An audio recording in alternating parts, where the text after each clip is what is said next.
Do you like free poke? Do you hate running out of mana? Do you like free healing? Do you hate CC? Oh boy, do we have something for you. Introducing Mundo Support.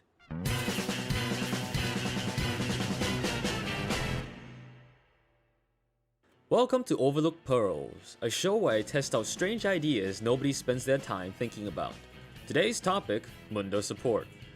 For many people, bot lane is a sacred lane, where an ADC and their support fight for their lives. These supports usually have certain traits to them.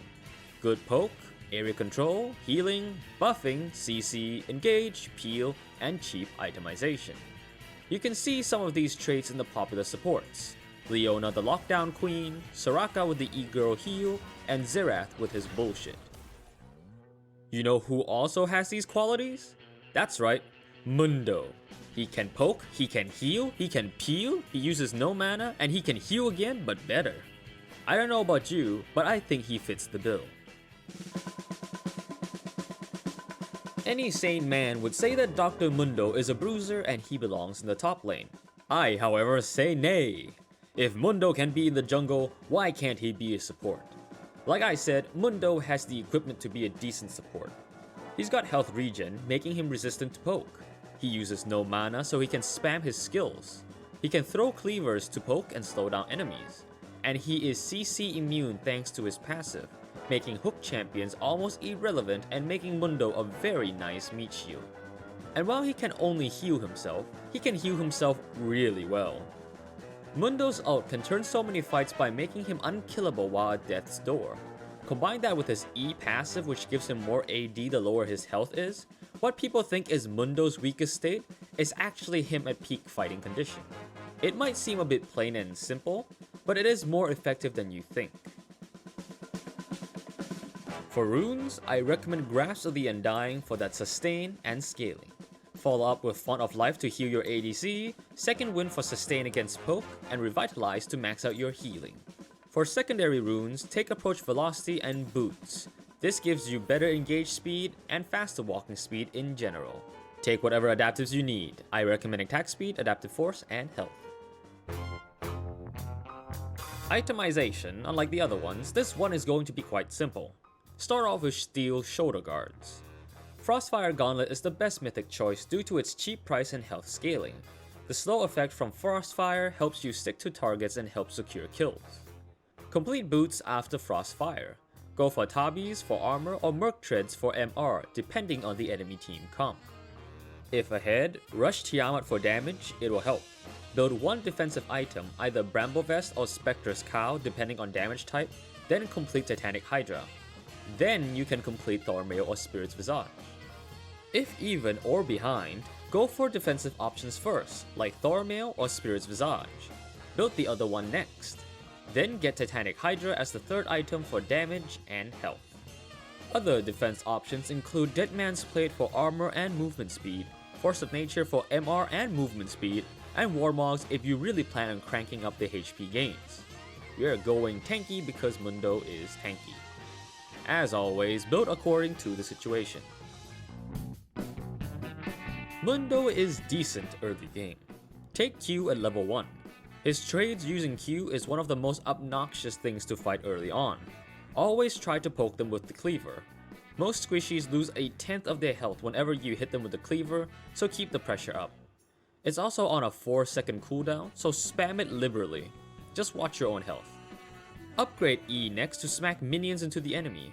The E passive is also super valuable since you do more damage the lower your health is, making all-ins favorable for you.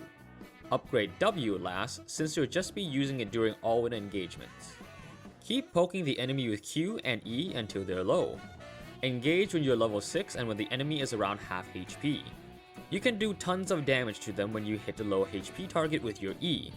Pop your ult before you get to half HP for maximum damage and health gain. Remember that your passive gives CC immunity, so don't be afraid to take hits for your ADC. If all-in trades aren't available, then do short trades with the enemy.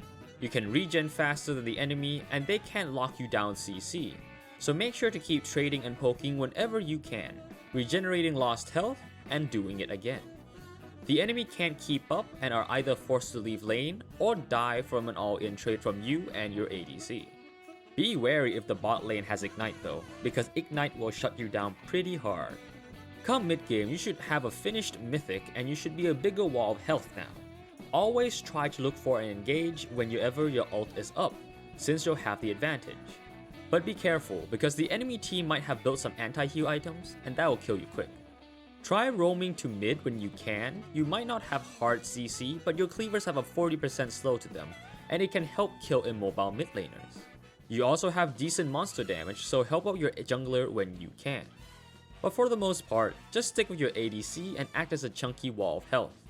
Win lane hard, break towers, teamfight. Mundo does what Mundo wants.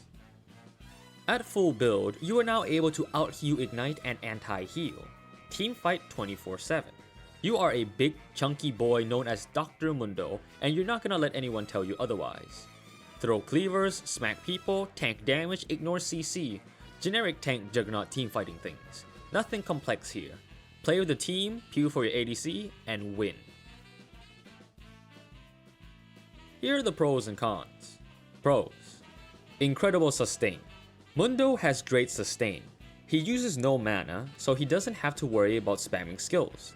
He has free regen, so health also isn't an issue. His ult is a massive heal with damage steroids. Sustain is his middle name. Mundo has access to easy poke.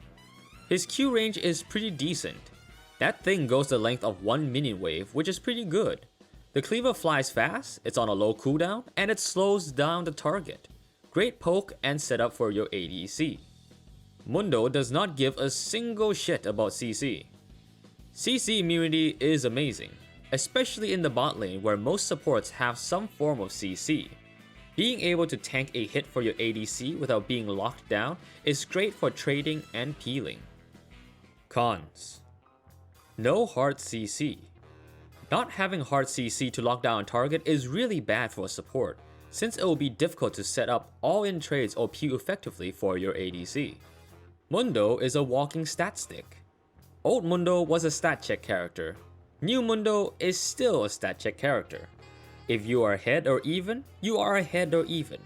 If you are behind, you are behind. With how simplistic Mundo's kit is, there is no room for outplay potential. No flashy combos to beat the enemy with, just your stats versus theirs. Mundo is really weak against anti-heal because his entire kit is based around healing. If they build anti-heal early, that negates a lot of your power. Your ult won't be as effective and neither is your passive regen. I don't think I have to explain any more why anti-heal is really bad news for Mundo. Mundo Support was unexpectedly funny to play. Something about repeatedly landing a cleaver on someone is just really hilarious for me. You just go smack, smack, smack, and then you thwack them with a bag. Just like Mundo himself, Mundo Support is easy to use and fun to play. I wish you good luck on your own attempts. Comment down below if you'd like to see any champion in particular for Overlooked Pearls. Feel free to suggest your own build or leave the experimentation to me. That's it for today, folks. If you enjoyed this video, be sure to leave a like. Consider subscribing if you're interested. Tune in next time for Orianna Support. Good night and sweet dreams. Meme Cat, signing off.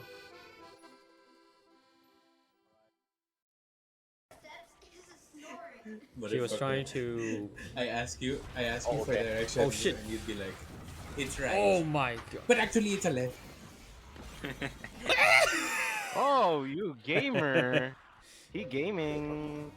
Gamer moment. Gamer Nuno. Gamer type beat.